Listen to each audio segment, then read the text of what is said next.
Muito bem, eu gostaria de dar as boas-vindas a todas as pessoas que nos assistem. Nós estamos aqui no oitavo webinar da revista FIPECAF de Contabilidade, Controladoria e Finanças. Esse webinar já vem sendo realizado com os autores que publicaram artigos na revista e eu gostaria de agradecer então a presença de todos que se inscreveram aqui, centenas de pessoas se inscreveram, estão ingressando aí no nosso webinar. E nós vamos tratar hoje de um assunto que já foi muito relevante no passado, continuou sendo relevante e sempre discutido na nossa área, e agora parece que está voltando de novo com força, né? Ou seja, sempre há um risco de que esse tema retorne aqui conosco. O pessoal que me acompanha aí, eu coloquei aqui no fundo da biblioteca uma obra clássica da, da FEA, né, junto com a FIPECAF do EAC, que é o nosso aqui Aprendendo Contabilidade e Moeda Constante, certo? Para a gente não esquecer isso que é algo típico daquilo que a gente pode chamar da Escola Brasileira de Contabilidade.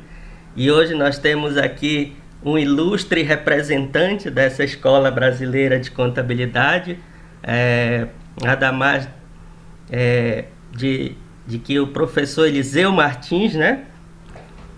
Inclusive, gostaria de parabenizá-lo, professor Eliseu, por ter se tornado membro da Academia Paulista de Contabilidade, que veio já não sem tempo, né?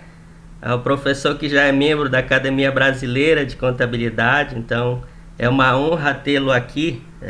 Gostaria de começar então esse evento fazendo esse comentário e rendendo mais uma homenagem, e todas as homenagens que a gente possa fazer ao professor Eliseu nunca será o suficiente É isso, gente. ah, Nossa, não exagera, não para exagera. Muito obrigado.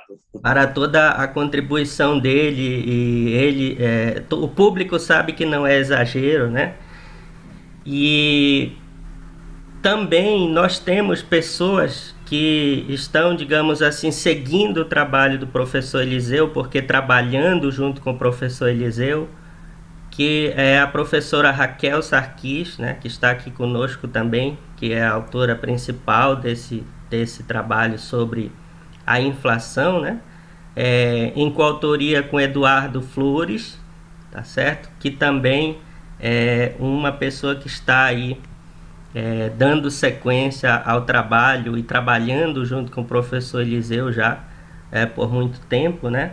Esse trabalho que também tem a Denise Godinho também como coautora, né? Que é o trabalho intitulado Inflação, se eu não a vejo na contabilidade, não existe. Então esse é o nosso tema de hoje.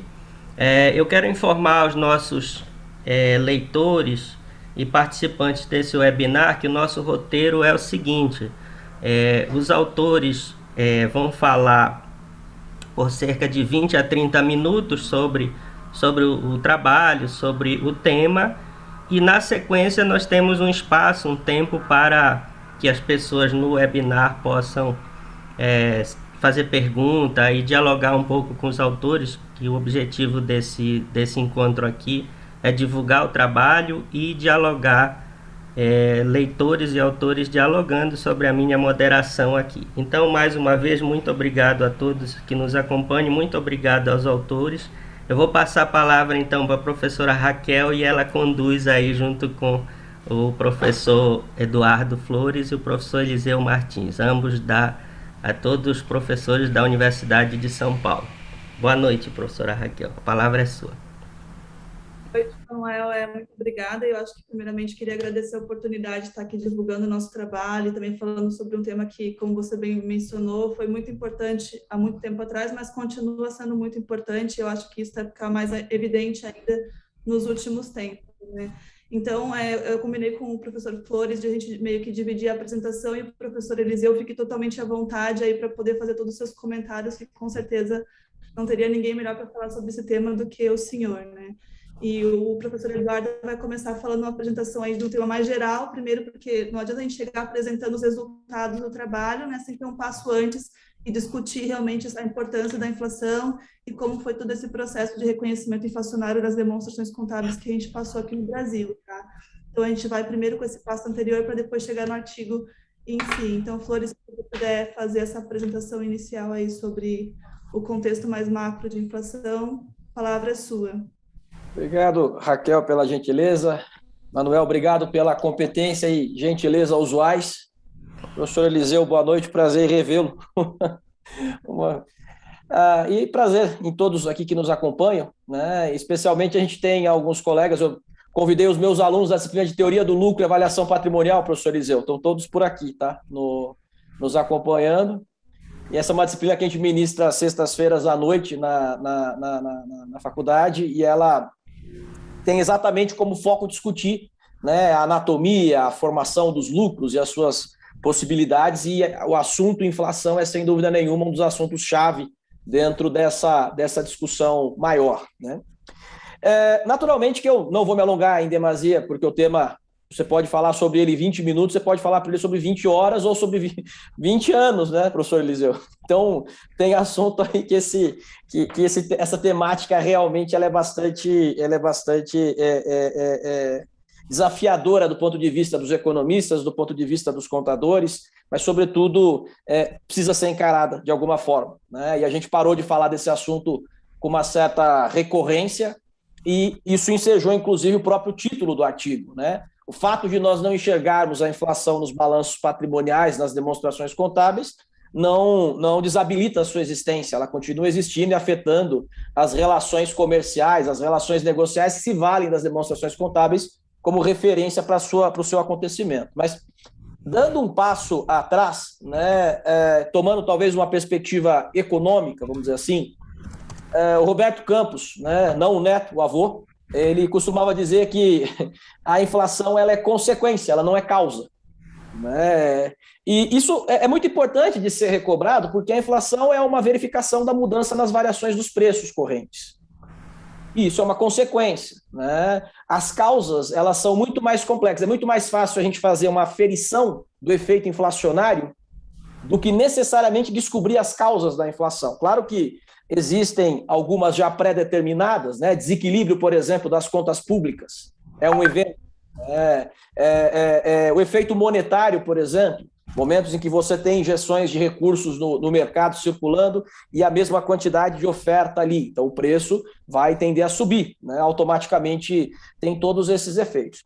E isso vai acontecer. O que acontece é que, se nós olharmos o aspecto inflacionário do ponto de vista geopolítico, né, a gente pode cair numa certa cilada de acreditar que inflação é problema de país e economia instável.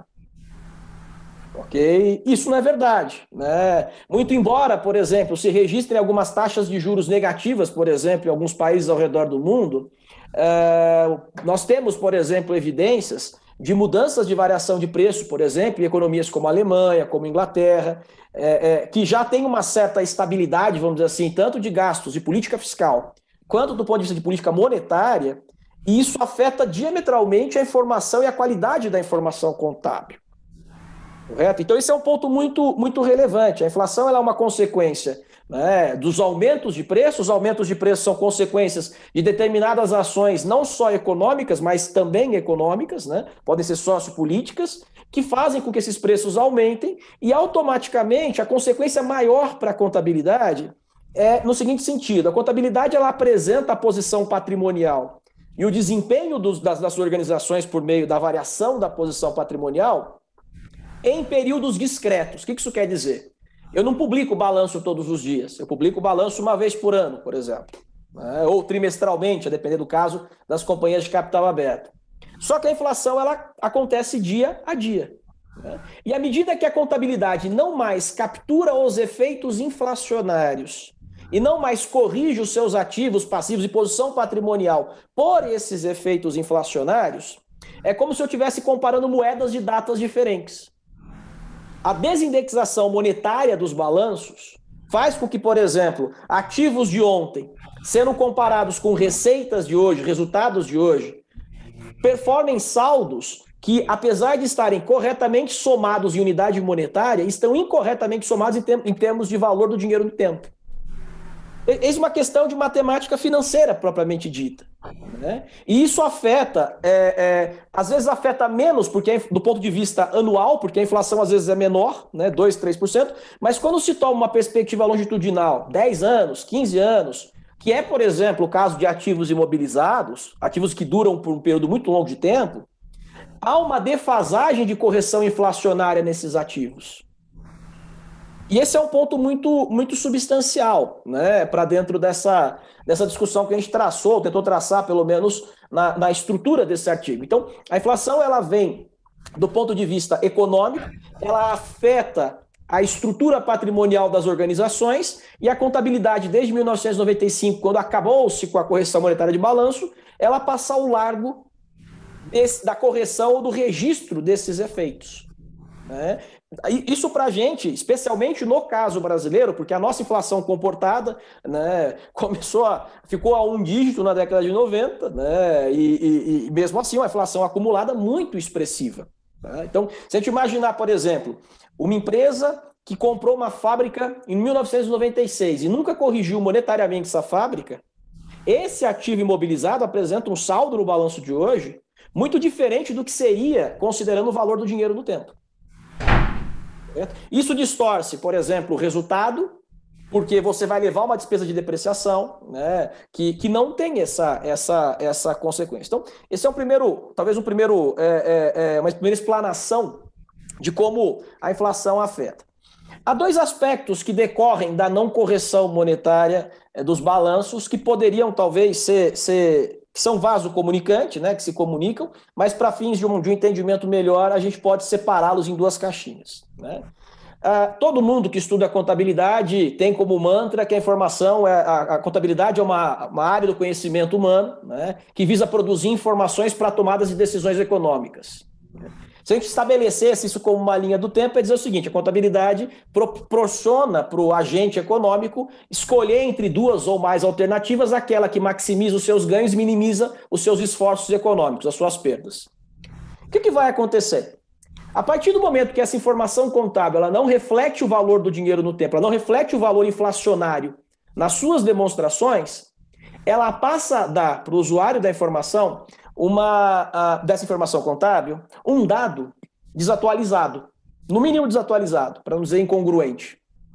E esse usuário da informação, ele passa a tentar aplicar essa racionalidade econômica e ele pode chegar a uma conclusão em que ele não fez a melhor escolha do ponto de vista econômico. Mas não é que ele não fez a melhor escolha porque ele não tem uma racionalidade econômica. É porque a informação que ele utilizou não lhe direcionou para a melhor escolha. Então, esse é um aspecto central, porque isso tem absoluta relação com a relevância da informação contábil para fins decisórios. Que particularmente, eu acho que é a parte mais nobre, a justificativa mais nobre do porquê se faz contabilidade, né? Uma outra consequência que a não correção monetária de balanços ela produz é uma consequência talvez mais psicológica, mas que tem efeito prático. O mercado sabe que nós temos uma economia inflacionária. Então, um analista, por exemplo, seja ele de dívida, que vai avalizar, por exemplo, que um banco empreste dinheiro para uma instituição, para uma empresa, ou um analista de equity, que faz análise de ações e recomenda a compra, a venda ou manutenção do papel, ele sabe que existe um efeito inflacionário. Só que uma vez que a contabilidade daquela empresa oficial não reconhece, não apresenta esse efeito inflacionário, o que ele vai fazer para o seu turno? Ele vai estimar qual que é o efeito dessa inflação. Então isso cria uma diversidade prática e você cria maior assimetria, porque quem conhecer melhor aquela informação vai estabelecer um preço para cima, para baixo. Então essa assimetria, que em tese é um dos agressores da boa regularidade dos mercados de capitais, ela acaba também sendo incrementada a partir desse não reconhecimento de inflação, né? Então, acho que são 2 elementos bastante importantes do efeito prático, né? E aí, quando a gente começa a olhar já um pouco para o trabalho, e aí, Raquel, já se prepara para poder fazer os seus comentários, né? Qual foi a ideia central do trabalho? Se eu tenho o lucro contábil, né, o resultado contábil, ele serve como referência para pelo menos duas grandes relações da empresa com seus intervenientes. Uma envolvida no conceito de direito societário, outra no conceito de direito tributário. Ou seja, o lucro no direito societário é utilizado como base para pagar dividendos. O lucro no direito tributário é utilizado como base para tributação sobre o lucro. Se esse lucro contábil ele não contempla, agora focando só na perspectiva do societário, no pagamento de dividendos, se ele não contempla o efeito inflacionário, eu posso estar distribuindo dividendos sobre lucros que, na verdade, não seriam tão grandes quanto eu acho que eles são, porque são lucros nominais, não são lucros efetivos. Não são lucros que considero. E isso pode, no final do dia, causar algum tipo de descapitalização empresarial. Porque eu estou distribuindo mais recursos do que, de fato, eu deveria ter distribuído se eu tivesse considerado o efeito da reposição inflacionária. Então, esse é um ponto central. É uma tentativa dentro dessa construção da consequência de não se reconhecer a inflação nos balanços, né, de se verificar implicações práticas da ordem de um lucro nominal que não é o lucro efetivo. Isso traz para a gente ali a tônica, né, desse trabalho, desse artigo que foi publicado na revista da FPCAF. Então, é um pouco dessa ideia central como introito. Raquel, por gentileza, fica à vontade para fazer os seus comentários. Obrigada, Flores, por essa contextualização inicial. Eu acho que isso é importante antes de a gente avançar realmente no trabalho. Esse entendimento inicial ele é fundamental, né? Mas antes de também mostrar os resultados do trabalho em si, em termos de impactos que a gente observou pelo não reconhecimento da inflação, eu queria fazer alguns comentários talvez mais técnicos em relação aos modelos de correção monetária, ao nosso entendimento sobre os modelos de correção monetária, para depois mostrar exatamente quais que foram as premissas que a gente utilizou no nosso trabalho para poder chegar nos resultados, tá? E uma coisa que eu acho que é importante, vendo primeiro especificamente o impacto que a inflação pode ter nas operações das empresas e especificamente no resultado das empresas, às vezes a gente pode ter a impressão errada de que o resultado nominal sempre vai ser maior do que o resultado real, o resultado pela correção monetária. E isso não é verdade. Às vezes, o lucro corrigido monetariamente, reconhecendo os efeitos inflacionários, pode ser, inclusive, maior do que o lucro nominal, tá? E por que acontece isso, né? Como o Flores falou, todo mundo é afetado pela inflação. Qualquer pessoa, qualquer empresa vai ser afetada de uma forma ou de outra pela inflação. Só que as pessoas e as empresas são afetadas de forma diferente, tá? Por que são afetadas de forma diferente? Porque depende da estrutura de composição dos ativos e passivos que essa empresa tem e das operações que ela faz. Então, por exemplo, se a gente analisar, até para entender um pouquinho mais dessas modelagens de correção monetária, se a gente analisar a composição dos ativos das empresas, os ativos eles são, de regra geral, compostos por dois tipos de ativo, né? O que a gente chama de ativo monetário e o ativo não monetário. Da mesma forma que a gente tem passivos monetários e passivos não monetários. Os ativos monetários são, por exemplo, conta caixa, aplicações financeiras, tudo que você vai receber em dinheiro, né? E os passivos monetários seriam tudo aquilo que você vai pagar ou vai liquidar em forma de dinheiro, né? E, obviamente, o oposto, né? Os ativos e passivos não monetários são, por exemplo, os imobilizados, são itens realmente mais físicos da empresa. E uma coisa importante para distinguir esses dois elementos, principalmente no impacto que a inflação pode ter no lucro das empresas, é que conceitualmente os itens monetários, eles vão gerar ganhos e perdas com a inflação. Então, por exemplo, um ativo monetário que é uma conta caixa, se eu pegar um dinheiro, sacar o dinheiro do banco, pegar esse dinheiro, 100 mil reais, por exemplo, e colocar embaixo do colchão, e for retirado do colchão um ano depois, se tiver uma inflação de 10%, eu vou tirar debaixo do colchão exatamente 100 mil reais. Só que a capacidade aquisitiva desses 100 mil reais vai ser menor. Ou seja, eu perdi capacidade aquisitiva por manter um ativo monetário, que é o dinheiro que eu coloquei embaixo do colchão, tá? Por isso que os ativos monetários, eles geram perdas para as empresas. Manter dinheiro, manter recursos, digamos assim, em ativos monetários, eles podem resultar no reconhecimento de perdas para a empresa.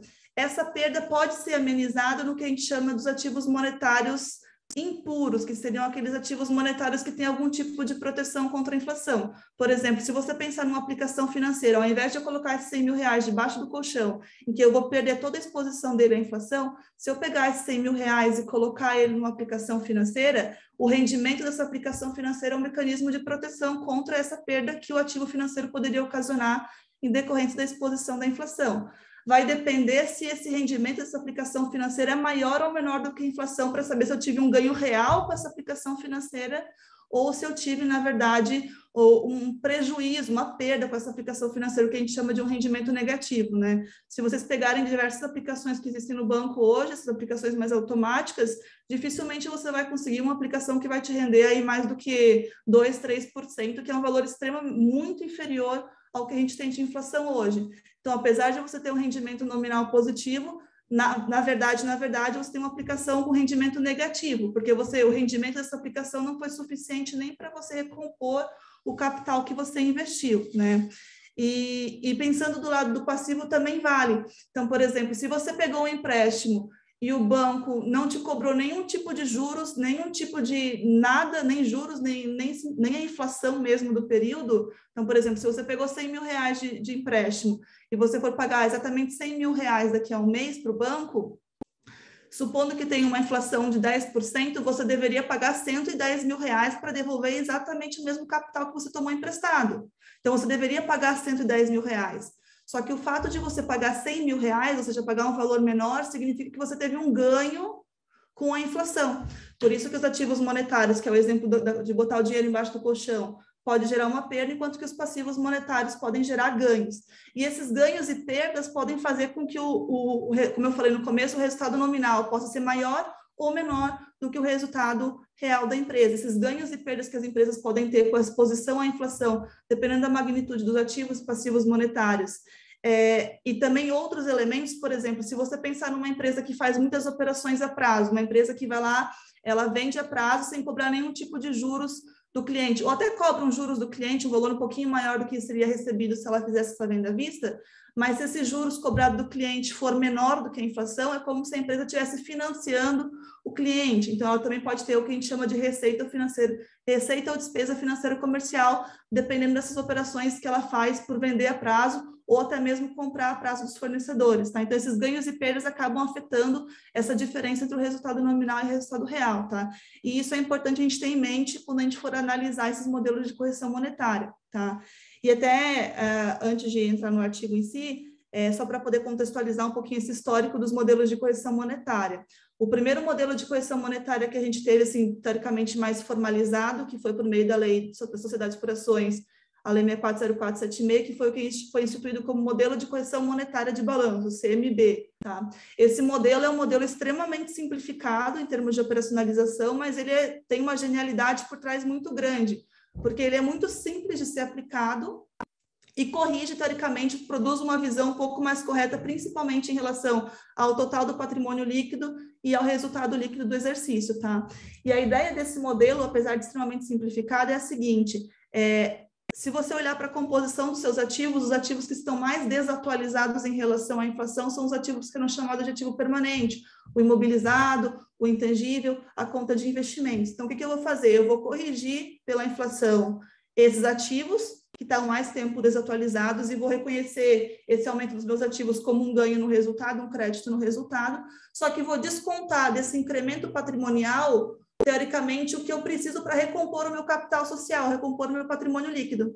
Por isso que eu corrijo o meu ativo permanente, jogo uma receita no resultado e depois eu vou lá desconto o que é necessário para recompor o meu patrimônio líquido. E esse efeito líquido do crédito, o débito que você jogou no ativo e o crédito no resultado, e a correção do patrimônio líquido por meio de um débito no resultado, esse efeito líquido era contabilizado numa conta de correção monetária de balanços. Tá?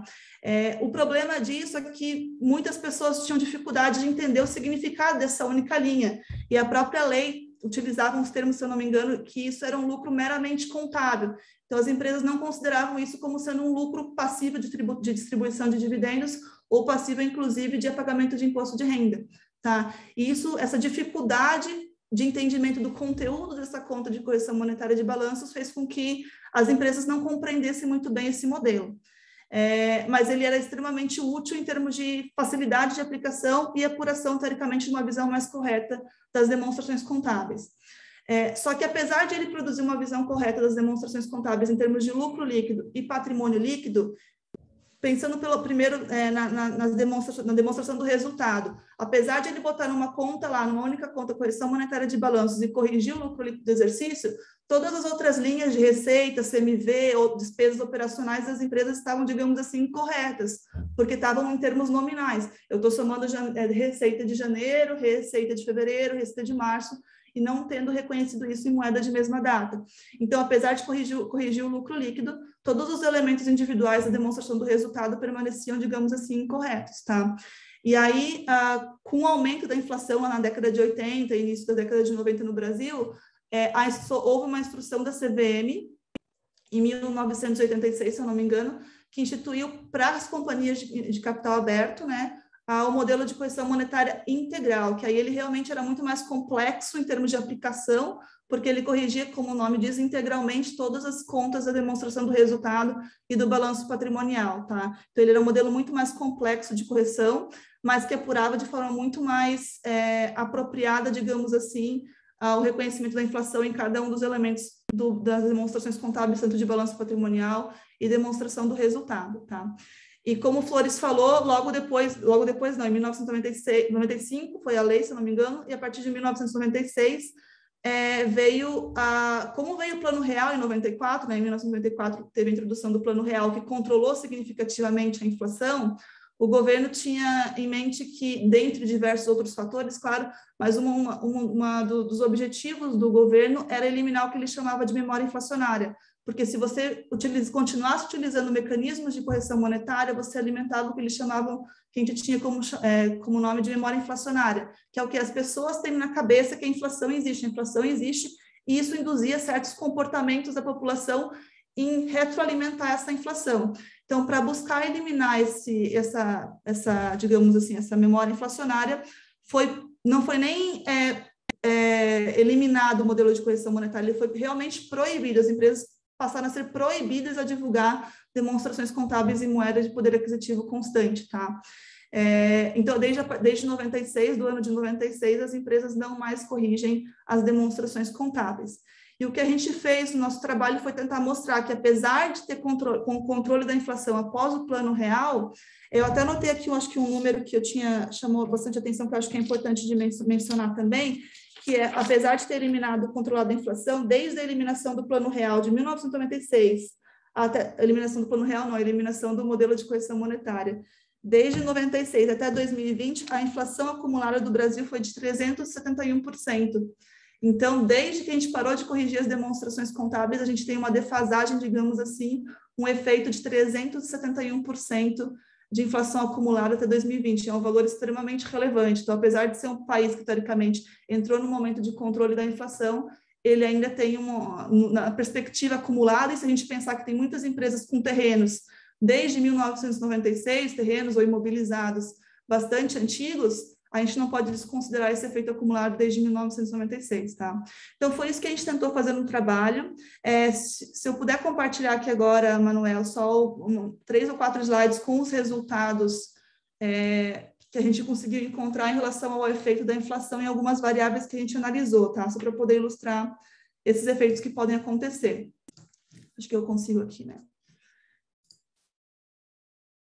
Então, como vocês devem ter observado no trabalho, a gente teve a finalidade de analisar os efeitos da inflação nas análises de decisões financeiras, tá? E que análises e decisões financeiras? Geralmente, existem vários trabalhos que já buscaram avaliar esses efeitos da inflação nos índices contábeis. A gente tentou focar em alguns que seriam mais diferentes do que foi abordado anteriormente, tá? Então, a gente focou na rentabilidade do ativo e na rentabilidade do patrimônio líquido, porque essas duas variáveis, elas são bastante afetadas pela inflação, tanto a linha de cima quanto a linha de baixo do indicador, porque tanto o lucro líquido quanto o ativo ou o patrimônio líquido são afetados pela correção monetária. Então, a gente escolheu esses dois indicadores de rentabilidade. Trabalhamos também com o grau de alavancagem financeira das empresas para comparar o que era antes, sem correção monetária, e depois dos procedimentos de correção monetária. e trabalhamos também com o custo da dívida, tá? Esse custo da dívida, ele é extremamente importante porque, às vezes, a gente tem, por exemplo, a ideia de que o custo da dívida é realmente a diferença entre o que eu paguei no futuro e o que eu captei hoje é valor presente. Mas, na verdade, parte desse valor, desse custo da dívida nominal é simplesmente recomposição do capital que eu peguei emprestado. Então, meu custo da dívida real, que pode ser, inclusive, negativo, se os juros que o banco cobrou por conceder o empréstimo for, por exemplo, menor do que a inflação, eu posso ter um custo da dívida negativo, tá? Que é vantajoso para a empresa, porque ela conseguiu captar um recurso a uma taxa menor do que simplesmente a recomposição do capital que ela tomou emprestado. E como o Floris também mencionou, a capacidade de distribuição de dividendos, para ver essas situações em que as empresas podem, na verdade, estar distribuindo não só o lucro em si, mas também parte do capital da empresa para os acionistas. Na verdade, seria uma devolução de capital para os acionistas, tá? A gente trabalhou com uma amostra de 53 empresas, sendo 5 do setor bancário. No artigo, a gente entra em detalhes como é que a gente selecionou essa amostra, tá? Eu não vou ficar aqui explicando isso, mas no artigo está bastante detalhado. Trabalhamos com o período de 2010 até 2016, porque 2010 foi o ano de adoção obrigatória das normas internacionais no Brasil, além do fato de que, uma das premissas que a gente utilizou foi de que muitas empresas, pelo menos da nossa amostra, quando adotaram as normas internacionais, fizeram aquela opção pelo custo atribuído, que é remensurar os ativos, pelo menos os ativos permanentes, a valor justo. Então, historicamente, compensaria uma possível defasagem de não reconhecimento da inflação de 96 até 2010, tá?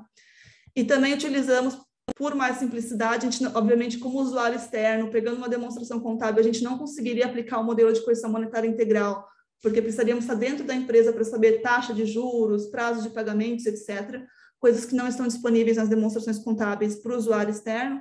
Então, a gente optou pelo modelo de correção monetária de balanços e, claro, e mesmo sendo um modelo mais simplificado, a gente utilizou diversas premissas e essas premissas também estão especificadas lá, bastante detalhadas no artigo em si, quem tiver interesse de entender melhor como que a gente aplicou esse modelo de correção monetária, tá? Eu trouxe aqui só algumas tabelas, acho que 3 ou 4 tabelas para poder evidenciar os impactos, tá? Então, a gente primeiro corrigiu o ativo permanente, composto por investimento imobilizado e intangível, inclusive o ágio ou o goodwill das empresas, tá? Aqui eu coloquei, passei um slide, peraí. Aqui eu coloquei nessas 3 primeiras colunas o ativo permanente nominal e o corrigido. Então, em média, a gente encontrou uma diferença de 44%, ou seja, em média, 44%. O ativo permanente corrigido é 44% maior do que o ativo permanente nominal. O patrimônio líquido, 63%, e o lucro líquido, 58%, tá? E aí vocês devem estranhar que, por exemplo, se eu pegar o lucro líquido, ou pegar o patrimônio líquido e comparar o nominal com o corrigido, é claro que eu não encontrei 58% saindo de 1,4 para 1,393. Por que acontece isso? Porque algumas empresas podem ter prejuízos, ou tinha prejuízo e passou para lucro, ou tinha lucro e virou prejuízo, e esses valores, se eu não fizer as contas em módulos, elas acabam se compensando, tá? Então, quando a gente calcula essas diferenças percentuais, a gente sempre faz em módulo, para que não tenha essas compensações quando eu faço as médias, tá? Então, é por isso que esses percentuais aqui acabam sendo um pouco diferentes, nesse caso aqui, bastante diferentes no caso do lucro líquido, do que se eu fizesse essas contas em módulo, tá? Mas o correto, de fato, é fazer em módulo para que não tenha essa compensação, né? Se uma empresa aumentou o lucro dela em 20% por causa da correção monetária e a outra diminuiu 20%, eu não posso dizer que no net o efeito foi zero, eu tenho que dizer que em média foi de 20%, tá? Porque uma foi para mais e outra foi para menos. Em relação à rentabilidade, que foi a primeira premissa, digamos assim, que a gente trabalhou, né? Não vou chamar de hipótese, porque a gente não utilizou modelos estatísticos, mas digamos que o primeiro construto teórico que a gente buscou avaliar, que é a rentabilidade, a nossa premissa é que os indicadores de rentabilidade nominais são diferentes dos indicadores que seriam calculados com base nas demonstrações contábeis, e são diferentes, podendo ser maiores ou menores, dependendo dessa relação entre o lucro, o efeito no lucro está sendo maior ou menor após a correção monetária, tá? Então, a gente pode ver que tem aqui, primeiro, a correção, o retorno dos ativos, tem vários setores com valores extremamente elevados, tá? E, novamente, aqui as diferenças são em valor absoluto, em módulo, tá? Então, tem setor 40%, 46%, 48%, no setor de varejo, 61% de efeito na rentabilidade do ativo, após a correção monetária, tá? E a mesma coisa que vale para o retorno do patrimônio líquido, 78% para o setor do varejo, não dá para dizer que é um efeito desprezível, tá? E isso lembrando que a gente está considerando efeito de correção de 2010 até 2016, ou seja, são 6 anos apenas de correção monetária, presumindo que todos os saldos estavam corrigidos até 2010. Então, assim, é um cálculo extremamente conservador da possível defasagem que podem existir nas demonstrações contábeis, tá? Aqui é uma coisa, um resultado interessante que é em relação ao custo da dívida. A gente encontrou uma diferença média de 88% no custo da dívida real e em comparação com o nominal. E novamente, gente, eu posso, como eu falei antes, eu posso ter um custo da dívida real positivo ou negativo, tá? Por isso que esses valores eles acabam nas médias. Se eu fizer só a média sem considerar os módulos, eles acabam distorcendo um pouco, tá? Mas considerando uma diferença em módulo, eu chego numa diferença média de 88%, considerando a amostra total de 2010 a 2016. E a gente colocou também um gráficozinho bem simples aqui, só para poder comparar o comportamento. Essa linha mais pontilhada aqui menor é o custo nominal da dívida das empresas, que é a relação entre as despesas financeiras em relação ao total de empréstimos e financiamentos que a empresa tem, e o comportamento da inflação, que é essa linha aqui logo embaixo. E vejam que o custo nominal ele tende a se comportar de forma bastante semelhante com o comportamento da inflação. Então, se a inflação aumenta, o custo nominal também tende a aumentar. E essa relação tão simétrica, ela não é verificada aqui no caso do custo real, que é a linha aqui de baixo. Ó. Vejam que o custo real, depois de eu descontar a inflação, claro que o custo real ele fica muito, muito menor, tá? Quando eu analisar aqui os últimos 2 anos, de 15 para 2016, eu consigo ver que o custo real teve um aumento. E é por isso que teve esse descolamento, digamos assim, entre o comportamento do custo nominal em relação à inflação, porque de fato esse espaço maior aqui é porque realmente o custo, o encargo real que o banco está cobrando está aumentando, e por isso que tem esse descasamento entre o custo nominal e a inflação do período, tá? Um outro indicador que a gente também trabalhou foi o grau de alavancagem financeira, e verificamos um resultado extremamente significativo de 117% na média geral, tá? Também podendo ser um efeito maior ou menor, dependendo da composição e do efeito no lucro da empresa, tá? Mas é um valor extremamente representativo. Nesse caso aqui, a gente pode observar alguns setores com impacto bem... Não vou dizer que é pequeno, porque dizer que 45% é um impacto pequeno seria forte demais, mas em relação à média, ele ficou com um efeito mais reduzido, digamos assim. Temos 13% em serviços, 24% no setor têxtil, mas alguns setores aí, principalmente, novamente, o varejo aqui com bastante destaque em relação a esse efeito no grau de alavancagem financeira, tá? E, por fim, a gente também analisou a última premissa, que é a distribuição de lucros, porque, da mesma forma que o Flor já tinha comentado anteriormente, as empresas, ou elas podem estar descapitalizando, devolvendo capital para a empresa, ou elas podem, na verdade, também, se o lucro real for maior do que o lucro nominal, elas talvez poderiam distribuir um valor maior de lucros para os acionistas do que elas, teoricamente, distribuíram em termos reais, tá? Então, das 53 empresas que a gente encontrou, a gente teve 3 empresas que não distribuíram dividendos, então elas acabaram sendo eliminadas dessa análise, e sobraram 50 empresas. E dessas 50 empresas, 40 delas, elas distribuíram dividendos maior do que seria distribuído caso as demonstrações contábeis fossem corrigidas. Ou seja, além de distribuir o lucro do período, as empresas também fizeram uma devolução parcial desse capital para o sócio. Então, elas estão se descapitalizando quando elas distribuem esse montante que elas distribuíram, caso fizesse análise pela correção monetária, né?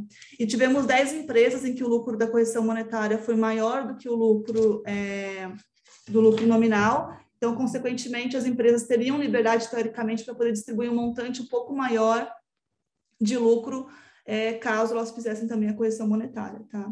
Então, foram esses resultados principais que a gente encontrou. Tentamos explorar algumas variáveis aí para poder analisar realmente as decisões e os efeitos financeiros desse não reconhecimento da inflação nas demonstrações contábeis, tá? E só para destacar novamente esses cálculos, esses números aqui que já são bastante relevantes, eles são extremamente conservadores, porque, como eu falei, a gente considerou só de 2010 até 2016 esse efeito, tá? E a gente também no trabalho, vocês vão observar que a gente fez as continhas, isso aqui a gente utilizou a inflação real do país, do Brasil, né? Mas a gente refez como análise de robustez os efeitos que seriam observados caso tivéssemos uma inflação extremamente reduzida de 2% ou 3%. E mesmo assim, com uma inflação de 2 ou 3%, os impactos foram extremamente relevantes, tá?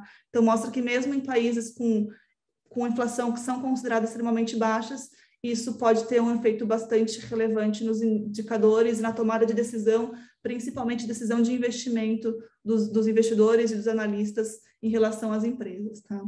Então, basicamente é isso, eu fico à disposição, não sei se o Flores quer complementar com mais alguma coisa, o professor Eliseu, ou se tiverem alguma pergunta, a gente está aqui à disposição para poder esclarecer qualquer coisa que tenha ficado. Eu acho que a gente tem algumas no chat, Raquel, acho que foi pontualíssimo, assim, né? Acho que os resultados, eles mostram que há distorções em índices, né, de rentabilidade, há distorções em índices de endividamento e há distorções em distribuições de resultado, né? Acho que esses são... A metassíntese do que a gente está falando é basicamente isso, né? Claro que a depender da anatomia, da composição do balanço, se o balanço tem mais ativo monetário, não monetário, né? Monetário puro, você tem efeitos maiores ou menores em função desse aspecto inflacionário, né? Se a gente mudar o indexador, por exemplo, isso é algo super importante, a gente tem visto aí discussões recentes de correção de aluguel pelo IGPM, né? Que o sujeito está pagando 1/3 a mais se deixar do que ele pagaria. Então, se eu trocar do IPCA para o IGPM, por exemplo, você tem afetações muito ali. Então, assim, mas o recado central, né, acho que dessa discussão, até a gente poderia pensar, por exemplo, e aí só para extensão e já meio que tentando conectar com uma dúvida que tem aqui, aí depois a gente pode oficialmente tentar bater um papo sobre ela. Quer dizer o seguinte, à medida que eu distribuo um lucro nominal, que se eu tivesse pegando o lucro efetivo corrigido pela inflação, eu distribuiria um dividendo menor, para fins práticos, do ponto de vista de moeda efetiva, de capacidade real da moeda, é como se eu estivesse descapitalizando a empresa.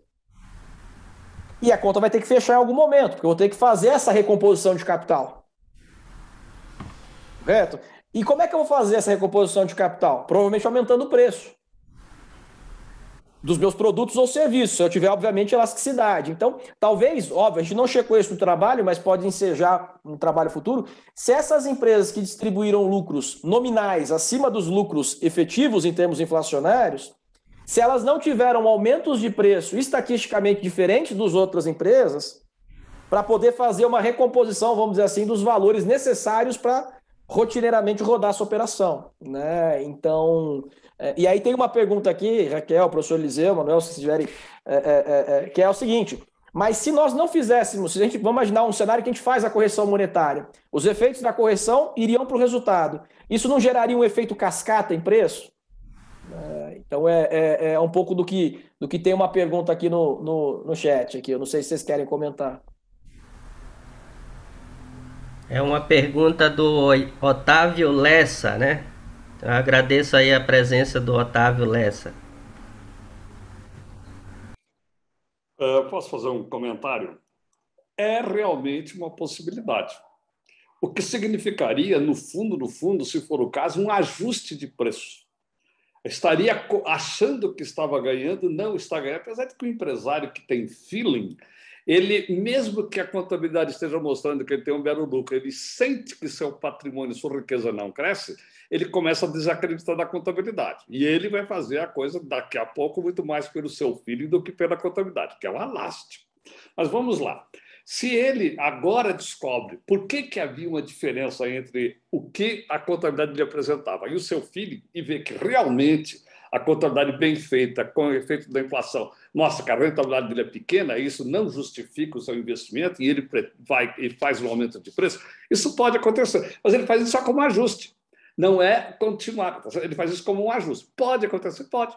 Como pode acontecer o contrário, aquele que está ganhando muito, mas do que parece também ter a sua redução. Então, não dá para dizer não vai acarretar. Pode, claro, vai depender também de concorrência, vai depender de uma porção de outras coisas. Mas só lembrar que isso, então, não é uma corrente contínua, isso é um ajuste de preço básico. Eu posso fazer um comentário aqui? Eu vejo aqui a professora Raquel falando, o professor Eduardo falando, aí eu fico assim, vixe, não estou entendendo nada, né? Porque os meus raciocínios são exageradamente simples. Então, eu vou pegar alguns casos extremos.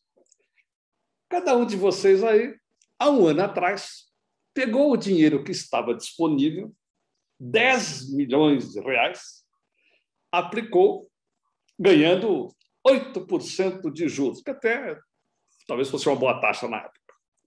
Agora você vai lá e tem, né, seus 10 milhões e 800 mil reais. Está lá os seus 8%. Só que a inflação foi 8%. O que aconteceu com o tamanho da sua riqueza? Cresceu? Em termos de capacidade média genérica de compra do real, lembre-se, a inflação é uma média geral, não é a sua, não é a do vizinho, não é a da família, não é a de uma empresa, etc. Nós estamos falando da inflação, capacidade de compra genérica da moeda. Quer dizer, os seus 10 milhões de antes, agora equivalem aos mesmos. Então, na verdade, você só tem o mesmo capital que aplicou, você não ganhou nada. Mas o imposto de renda não quer saber. Vai lá e, claro, vai pegar, digamos, né, 15% dos seus 800 mil. Na verdade, você estará pagando tributo sobre o seu capital. Mas pode ficar até feliz. Puxa vida, ganhei 800, pago só 15%, né? Só 120, estou bem de vida. Não é legal? Quer dizer, não é uma análise bem correta, bem adequada? Para você é exatamente o contrário.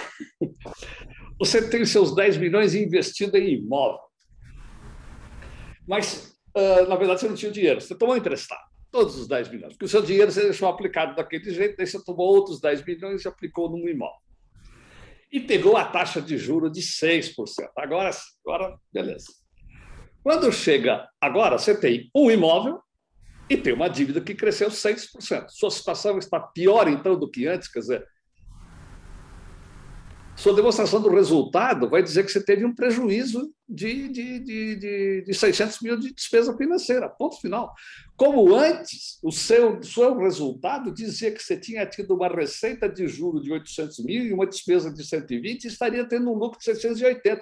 Veja que demonstração do resultado mentirosa que nós estamos promovendo. Agora, não, agora eu só vou lá e tem despesa de 600 mil. Por quê? Porque meu ativo não mudou contabilmente, meu passivo cresceu 600 mil. Só, mas vamos lá.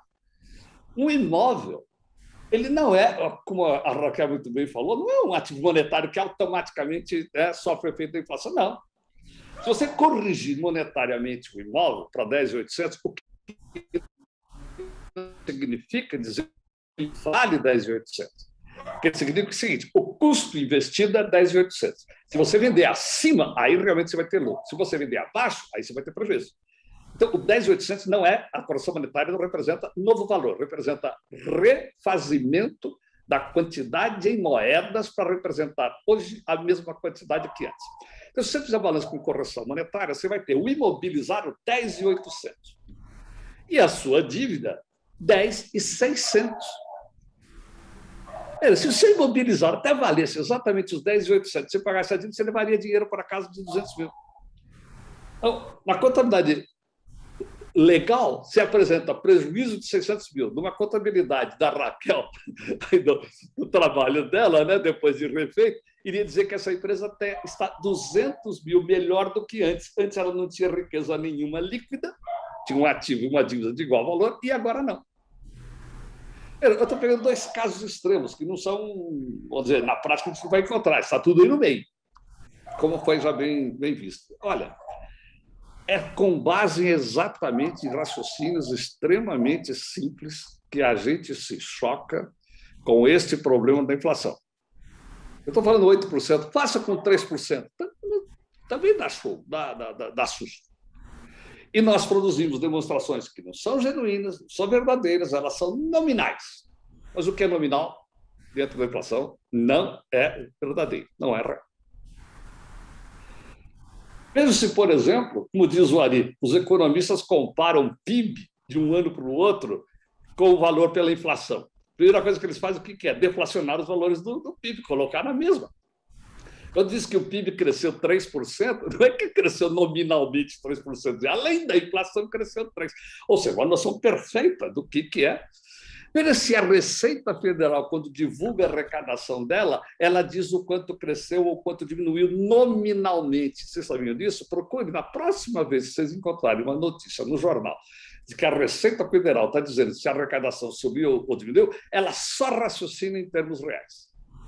Ele sabe muito bem como é que é a história de correção monetária de balança, ele sabe perfeitamente, eles dominam esse assunto todinho. E a gente fica nessa ilusão. Aliás, né, Eduardo, é o livro do Animal Spirits, dois prêmios Nobel, Akerlof e Shiller. Tem um capítulo chamado Ilusão Monetária, o quanto que o mundo dos negócios faz de bobagem, porque na hora do dia a dia se esquece da inflação. A gente só lembra da inflação na hora de ter recomposição de salário, reclama quando tem que recompor aluguel, essas coisas. Daí a gente lembra, né? No resto, não. Desculpe o tempo exagerado das minhas observações. Imagina. Eu ia até colocar um outro aqui, professor. O senhor falou do Animal Spirits, tem aqui o The Relevance Lost, né? Esse aqui também. Né? Ou seja, à medida que o instrumento à medida que a bússola não serve para nortear, ela perde sua relevância.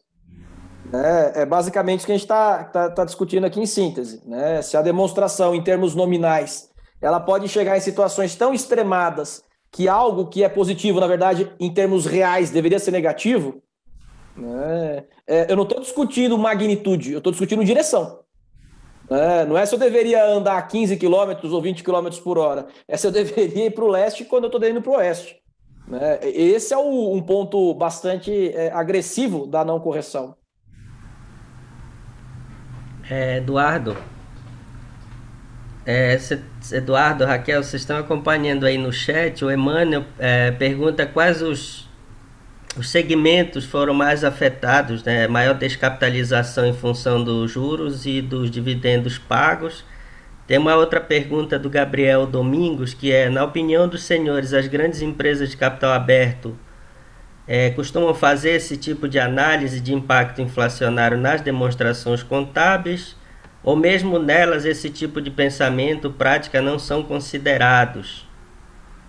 Na contabilidade gerencial, no caso, né? Vocês poderiam comentar aí esses dois?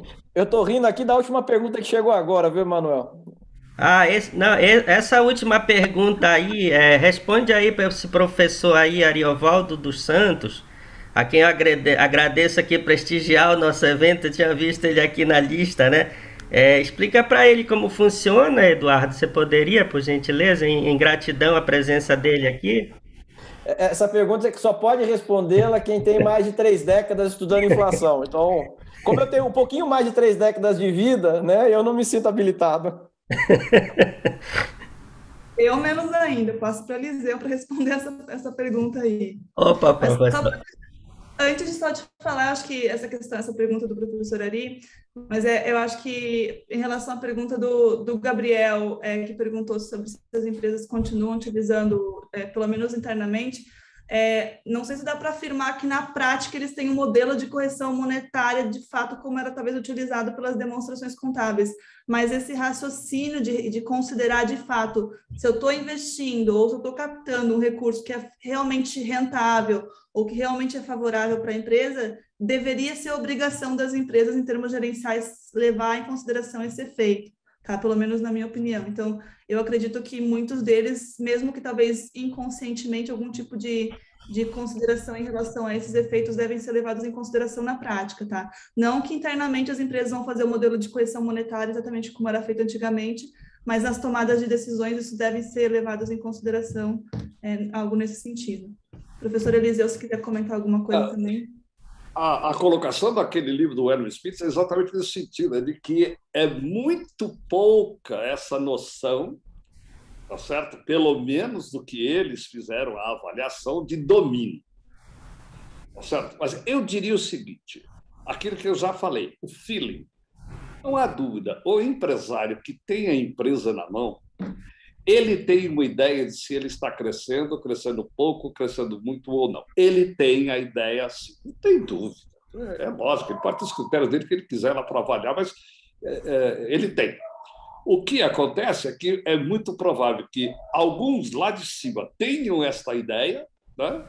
Mas aqueles que têm, como eu disse, este feeling, e têm a empresa na mão, o que acontece? Cada vez mais os gestores cuidam de áreas especializadas e poucos são realmente generalistas lá em cima e tem, falta repetir, a empresa na mão. Mas os grandes CEOs, com toda certeza, eles devem ter uma noção disso. Não sei se agem em função disso, ou só se acomodam, porque às vezes é mais interessante. Desculpa eu falar, mas já ouvi isso, não é original meu, mas eu vou aqui assumir a responsabilidade. Às vezes é muito interessante, principalmente no caso da maioria, que apresenta lucros maiores do que os efetivos, apresentá-los e não contestá-los. Isso ajuda na sua imagem, isso ajuda nos seus bônus, isso ajuda nos seus stock options. Então, eu não tenho nenhuma prova empírica disso, eu tenho apenas uma dúvida para colocar. Então, eu acho que há uma diferença entre o que talvez eles sintam e talvez aquilo que eles expressam. Não vão expressar, porque isso não é realmente algo a favor dele. Com relação à pergunta do professor Ari aí, que vocês largaram para mim há pouco, por que os auditores odeiam correção monetária? Eu não sei, eu sei de um episódio recente que o Ari está muito bravo, realmente um auditor que mostrou ódio pela correção monetária, nós só citamos aqui o milagre, né, Ari? Eu não sei se os auditores odeiam. Não sinto neles realmente nenhum apoio a qualquer movimento forte de uma maneira geral.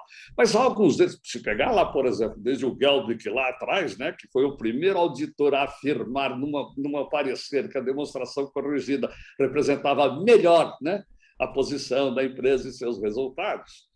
Tá certo? Também existem os Gelbigs de hoje, por aí que, obviamente, estão por dentro disso. Eu não sei dizer se a maioria. O duro é quando alguns desses que a gente vê estão em certas posições que criam, às vezes, alguns entraves para o efetivo, vamos dizer assim, andamento. Mas é importante perceber o seguinte, como já foi falado, o movimento por uma melhoria na norma internacional de hoje de inflação, que só exige essa correção monetária para a inflação ao redor de 25% a 28% ao ano, durante 3 anos consecutivos, né, para dar o famigerado 100%. 100%. É um movimento que não vem realmente, que eu saiba, do lado dos auditores. Tá? Ela vem muito mais forte em cima de preparadores e de usuários, não de auditores. Mas eu não sei dizer. Agora, de qualquer maneira, dei a cara aqui para apanhar de todos os auditores que estejam eventualmente nos outros. Deixa eu só fazer um comentário que eu acho que é interessante também dentro dessa linha, né? A ideia de racionalidade econômica, a partir da década de 70, né, com os estudos de comportamental do Kahneman e do Tversky, e aí criou-se, né, o conceito de finanças comportamentais, economia comportamental.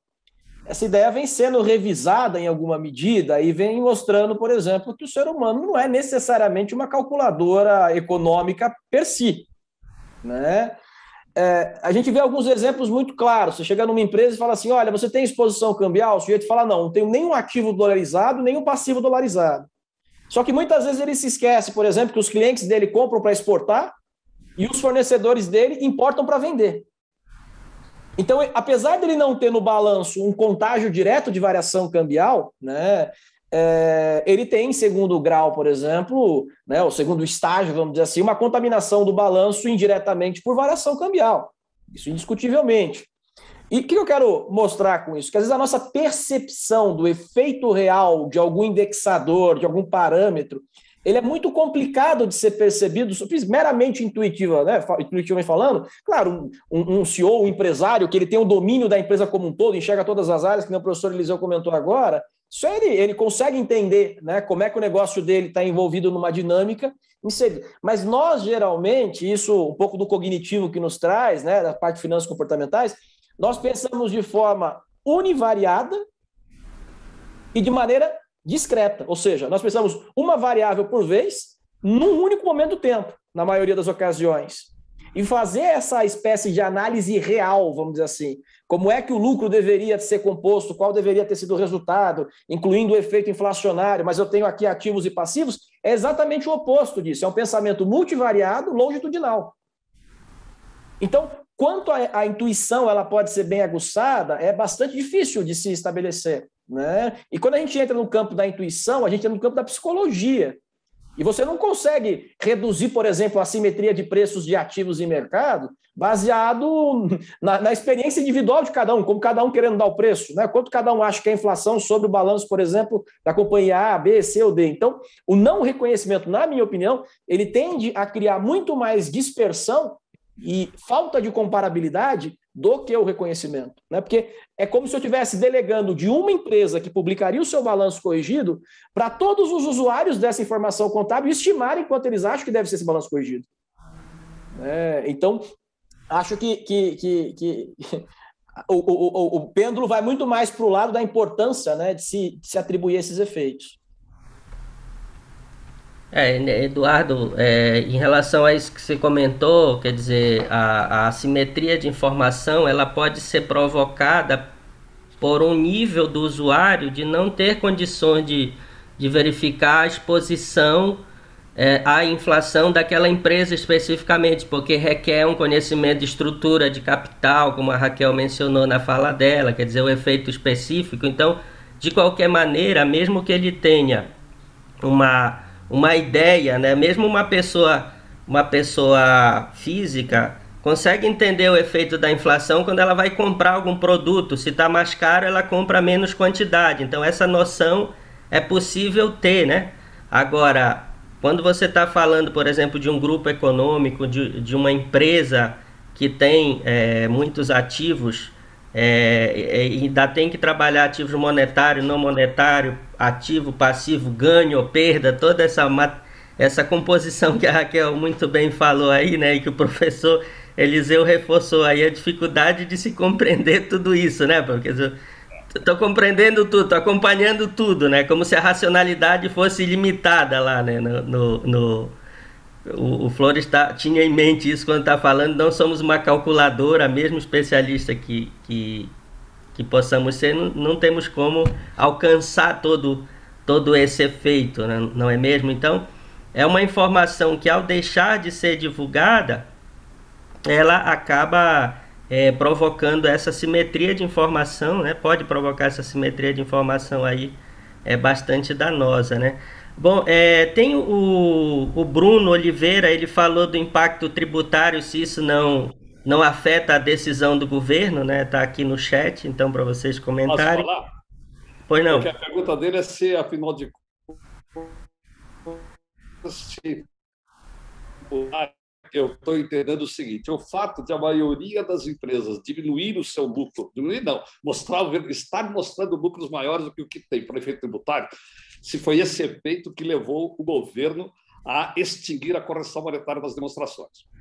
A gente fala tão mal da Receita Federal, eu também, mas agora a gente precisa fazer uma modificação. Precisamos bater palmas para a Receita Federal. Por quê?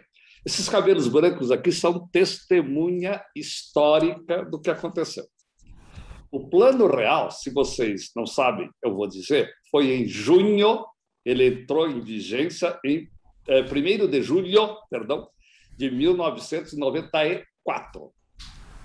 Parou, veio lá, então, o real, né? O FIRO real, substituiu a moeda anterior, proibição de correção automática para contratos inferiores ao ano, não tinha mais correção automática de salários, não tinha mais correção automática de uma porção de coisas. E o que aconteceu com a contabilidade? Extinguiu-se a correção monetária? Não. A Receita Federal tinha consciência de que, se não parasse a correção monetária, ia haver uma iniquidade tributária significativa, porque as empresas passariam a pagar mais imposto do que sobre o seu lucro. Então, a Receita Federal ela conseguiu, dentro do Ministério da Fazenda, não extinguir. Então, continuou a correção monetária durante 1995. Aí, em 1995, quando chegou no meio do ano e discutia-se a história de não ser mais obrigatória a correção automática dos salários pelo índice de inflação, um deputado levantou-se e disse, isso vocês vão encontrar, está lá registrado nas histórias aí, Pô, mas então o salário não pode ser corrigido, mas o capital do capitalista lá na empresa é corrigido. O então presidente Fernando Henrique chamou o ministro, né? E que era o Malan, disse: sinto muito. Não há argumentação técnica que resista à retórica dentro do Congresso. Então, nós precisamos dar a resposta. Então, vamos extinguir também a correção monetária do capital dos donos do capital das empresas. Então, ela foi extinta por uma razão política. Duas coisas. A Receita Federal se surgiu, achava... Bom, o que aconteceu? O governo, ensinado pela Receita Federal, fez duas coisas. Uma, reduziu as alíquotas dos tributos. Estas alíquotas que a gente tem hoje, aí dos 25,9, na verdade, no começo não era bem isso, aí vamos supor que seja 25,9, ela, dando 34, elas eram 44, se eu não me engano, 43, 44%. As alíquotas eram maiores sobre o lucro real. Como passou a ser tributado sobre um lucro né, fictício, majorado para a maioria das empresas, diminuíram a alíquota para reduzir um pouco desse impacto maligno. E a segunda coisa, já que não podia fazer a correção monetária, e eu não vou aqui entrar em detalhes, que a correção monetária mais importante que existe é do capital dos sócios, para ele ver se o que ele tem é mais do que o capital corrigido, e criaram aquela figura do juros sobre capital próprio, que é uma maneira de fazer a correção monetária do patrimônio líquido. Só que não podia falar em correção monetária, não podia falar em ajuste monetário. Aí inventaram a figura do juro. Né? Pegaram o juro menor que tinha na economia, que era a taxa de juros das dívidas de longo prazo do Tesouro Nacional. Na época, a TJLP era assim. Então, pegaram esta taxa de juros, que era mais baixa, portanto, mais próxima da inflação, aplica sobre o patrimônio líquido e deduz do lucro, como que para dizer, esta é a parcela do lucro, que não é lucro, que é a mera manutenção do capital próprio das empresas. Essas duas atitudes foram tomadas porque o governo e a Receita Federal tinham total consciência do que ia acontecer. Então, a extinção da correção monetária não foi por razão técnica, se fosse pela Receita, ela estaria existindo até hoje, ou pelo menos na época eles diziam que era para continuar, e veio por uma razão de vamos dizer, de natureza política, retórica, está correto, e não por razão técnica. Professor Eliseu, só aproveitando esse comentário do senhor, porque é um museu de grandes novidades, né? As nossas legislações, sobretudo sobre o lucro, né? Tributação sobre o lucro. Então, da síntese do que o senhor colocou aqui para a gente, né? O juro sobre capital próprio foi uma espécie de estimulador para a capitalização patrimonial das empresas, né? Sim. E agora ele corre o risco de ser extinto, tributando-se os dividendos, de sorte que a consequência esperada disso é simplesmente o aumento do financiamento das empresas via crédito e não capitais. Claro. Né? Porque o crédito vai continuar tendo despesa de juros dedutível. Então, por que eu, companhia, vou priorizar a fonte de capital próprio por meio de IPO, por meio de emissão primária ou secundária de ações, sendo que, do ponto de vista tributário, isso é altamente desestimulante? Uhum. Não, mas é isso mesmo. Quando eu falei iniquidade, eu não entrei em detalhes. O que acontece? Se não tem... Antes você tinha correção monetária dos passivos, dos credores, e tinha correção monetária do capital dos sócios. Só que essa correção monetária dos sócios aqui era lucro. Tá? Então você tinha dedutibilidade da correção monetária do capital de terceiros e tinha dedutibilidade da correção, porque a correção monetária era dedutível, né? Ou tributável, se fosse o caso. E você tinha, então, a correção monetária do capital próprio como dedutível. Ou seja, você procurou um mecanismo para não beneficiar as empresas de alto endividamento em detrimento das empresas de alto capital próprio. Inclusive para estimular que não houvesse essa transferência de capital próprio para capital de terceiros.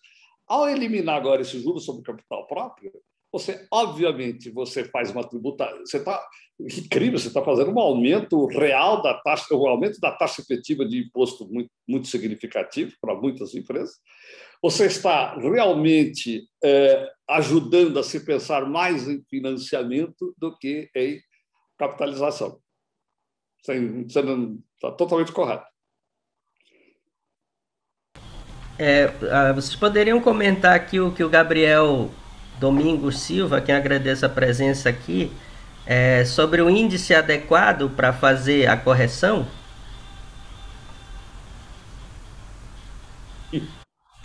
Gente, por definição da economia, índice de inflação é a variação da capacidade geral média da moeda no nível do consumidor. Gente, nos Estados Unidos, o índice chama-se Consumer Price Index. O índice de inflação americano chama-se Consumer, tá certo? É o índice de preço ao consumidor. Então, IGPM é uma desgraça, jamais foi índice de inflação. Veja bem, existem artigos do professor Delfim, por exemplo, explicando isso. IGPM não é índice de inflação. Aqui falou INPC, não sei se é o do Constituição Civil, é o INCC. INCC não é índice de inflação.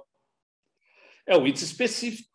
Variação do preço do ouro não é um índice específico. Variação do preço do gado é um índice específico. Variação do Constituição Civil. O GPM é 60% variação de preço dos itens no atacado. Atacado. Não chega no nível do consumidor. Quer dizer, ele vai chegar no nível do consumidor depois, se houver a transferência dessas variações de preços do atacado por varejo. Então, realmente, a primeira coisa só pode ser chamado de índice de inflação aquele que atinge o consumidor. E, por isso, hoje, no Brasil, o índice, inclusive, oficial do governo é o IPCA, que é o Índice de Preços ao Consumidor Amplo. É o amplo por quê? Porque é de uma família considerada como representativa da família, não sei se é média ou mediana, nem me lembro mais, do país. Está correto? Claro, um pouco defasadozinho, porque o nosso censo está atrasado, então essa família está com os atrasos.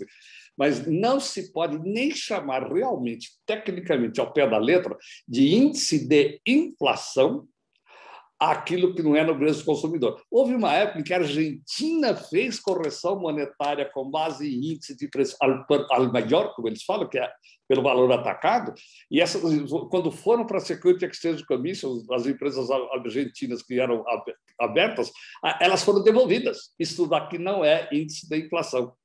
E era o índice de inflação oficial legal da Argentina. As demonstrações feitas daquele jeito não puderam ser, as empresas tiveram que refazer por índice de preço ao consumidor. Muito obrigado, professor Eliseu, pelo comentário. Professora Raquel, eu vi que você respondeu aqui no texto, no Perguntas e Respostas, aqui o comentário do Rafael Lemos, e eu gostaria que você fizesse um comentário aqui da resposta que você deu, para ficar registrado aqui para os nossos leitores que vão assistir ao vídeo depois. Então, o Rafael Lemos, ele escreveu: se esses efeitos, ao menos no Brasil, são tão relevantes em um intervalo de tempo relativamente curto, a correção de balanço, somente atingimento dos gatilhos previstos na IAS 29, na qual pouquíssimos países acabam sendo afetados por estarem de fato em cenário de hiperinflação, não seria, digamos, muito pouco abrangente? Na opinião de vocês, não seria interessante a aplicação de um modelo de atualização monetária intermediário e mais simplificado antes do atingimento dos gatilhos previstos na IAS 29 para economias semelhantes à do Brasil? Eu acho que essa pergunta do Rafael é extremamente interessante, então por isso que eu acabei respondendo direto no chat, porque eu imaginei que talvez não fosse dar tempo de abordar todas as perguntas, mas e ela é interessante porque, na verdade, se você olhar assim, na IAS 29 mesmo, eles falam diversos fatores que podem caracterizar para fins contábeis uma economia hiperinflacionária. E um dos fatores, mas que na prática acaba sendo teoricamente o principal, é esse critério de inflação acumulada em 3 anos de 100%, né? Mas como a gente mostrou aqui, com índices de inflação e o conceito, teoricamente, de hiperinflação, para cada um, varia muito. Para mim, hiperinflação, sei lá, uma inflação elevada com 10% no meu salário já é muita coisa para o meu poder de compra. Para o Flores pode ser 15%, para o Eliseu 20%. Então, varia muito esse conceito do que é hiperinflação, né? Para mim, 10% já é muita coisa. Então, como a gente conseguiu mostrar no trabalho, com índices de inflação extremamente pequenos, você consegue ter impactos muito relevantes. Então, sem dúvidas, o ideal, e até por isso que o ideal seria ter um modelo teoricamente intermediário, reconhecer de alguma forma a inflação mesmo a inflações menores. E é por isso que, se vocês observarem, a IAS 29, ela demorou diversos anos para ser traduzida. Essa IAS 29 internacionalmente já existem há vários anos, né? E ela nunca foi traduzida para o Brasil até 2018, justamente porque tinha essa experiência que o Brasil teve com o ambiente inflacionário, não permitia que fosse aceito esse critério de 100% em 3 anos, porque é uma coisa realmente absurda. Você considerar que só existe inflação relevante a partir de 100% em 3 anos não era aceitável, né? E só foi traduzido em 2018 porque a Argentina passou a ser o país considerado hiperinflacionário nesse critério de 100% em 3 anos, e aí o CPC foi obrigado, teoricamente, a traduzir a IAS 29, porque tinham diversas empresas brasileiras com investimento por meio de consolidação ou propriamente equivalência na Argentina. Então, aí não teve escolha, realmente teve que traduzir a IAS 29. Mas teve essa resistência na tradução justamente por não concordar, talvez, com esse critério de 100% em 3 anos, tá? Muito obrigado, professora Raquel. É interessante que a obrigatoriedade de não corrigir as demonstrações contábeis é um reconhecimento geral do impacto da informação contábil na economia, né, por um lado, né? Por outro lado, significa que a gente deixa de reconhecer um fato econômico real, que é a perda do poder aquisitivo, né? Então daí vem a perda de relevância, a qual o professor Eduardo Flores mencionou aí, né? Então a contabilidade é por vezes muito criticada por deixar de reconhecer certos eventos importantes, e esse aí, nesse caso aí, a gente não pode reconhecer, né, do ponto de vista legal. Então, do ponto de vista gerencial, né, eu acho que é uma coisa que também a gente tem pouca informação da contabilidade gerencial no Brasil, né? Então acho que os economistas, os contadores gerenciais aí devem ter os seus modelos ali para acompanhar isso. Então acho que essa discussão ela vai continuar, né, professor Eliseu?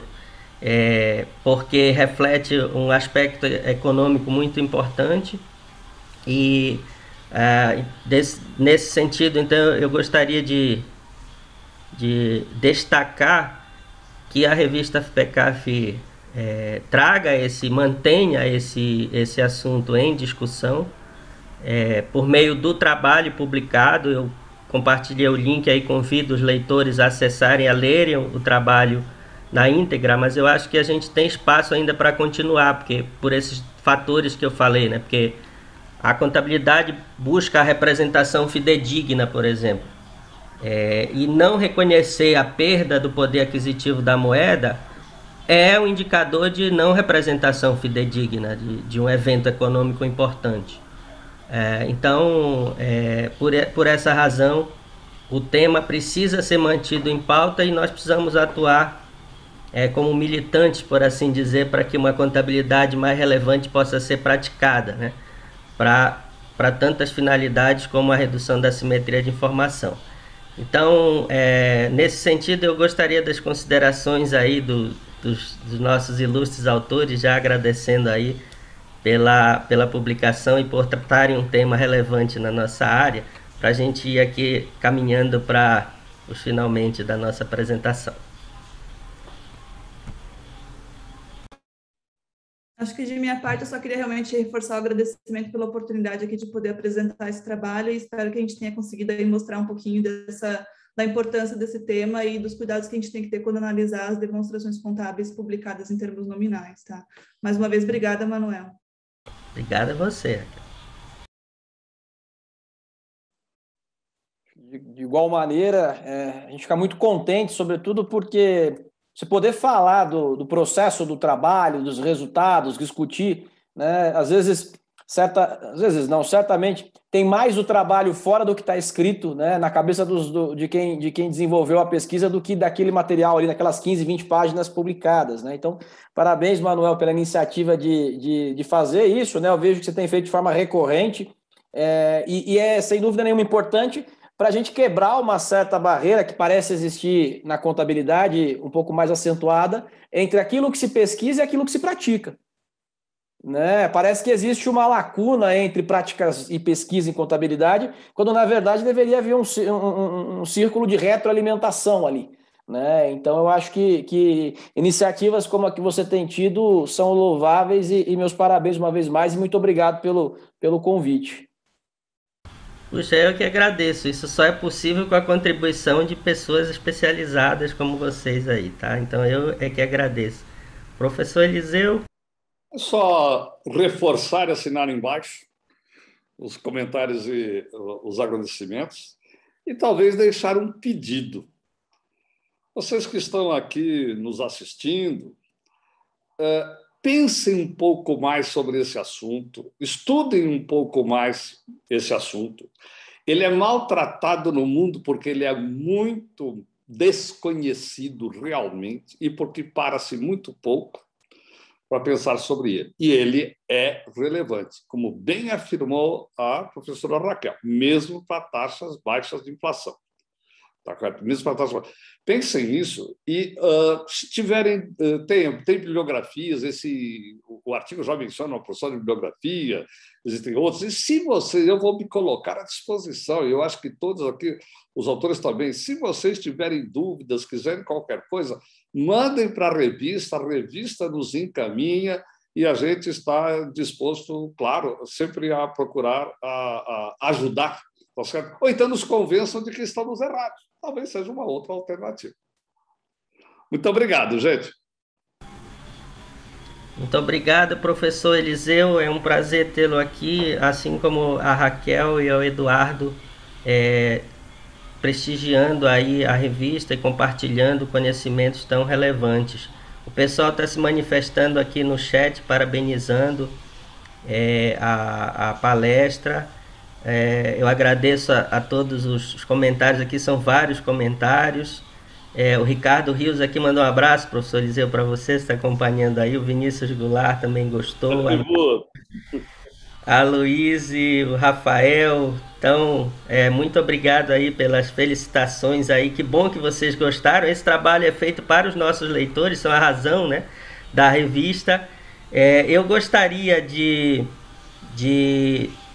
ressaltar nas minhas considerações finais aqui que o vídeo será disponibilizado no canal do YouTube da FIPECAF, então poderá ser assistido depois. Nós estamos abertos a submissões de artigo de forma contínua, tá? Então convido aí os nossos leitores a submeter seus trabalhos para que a gente possa discutir aqui temas relevantes como esse, inclusive sobre a inflação, essa provocação do professor Eliseu aí, né? De que a gente possa ter mais discussões a respeito disso é muito interessante e olha que generoso, né? O professor Eliseu aí se colocar à disposição para trabalhar, se conectar aí com os nossos leitores, isso é muito legal, isso não tem preço, né? Então agradeço também aí, a gente tem... Aqui está aberto a receber as comunicações dos nossos leitores para dar um feedback. Já estamos trabalhando uma próxima edição, no mês que vem ela já vai ser lançada, já está em fase de diagramação, certo? Então, é isso, eu só tenho a agradecer aqui aos autores mais uma vez, também me colocar à disposição dos nossos leitores e agradecer aqui a presença de todos. São vários comentários aqui, a Rosilene, né? Mencionou o professor Eliseu também, o Gabriel aqui agradeceu, a Márcia, a Damiana. Eu faço questão de ler um pouco aqui, né, nominar as pessoas, porque se a gente pudesse mostrar na janelinha, falar o nome de cada um aqui, nós faríamos e tal. Então foi uma centena aqui de pessoas que ingressou aqui no vídeo. Então, pessoal, muito obrigado. Eduardo, muito obrigado. Raquel, muito obrigado. Professor Eliseu, muito obrigado. Eu gostaria de mencionar aí os alunos do professor Eduardo também que estavam acompanhando aqui conosco, né? Alguns deles aí, gostaria de agradecer também a presença de todos. Então vamos ficando por aqui, até a próxima. Um abraço.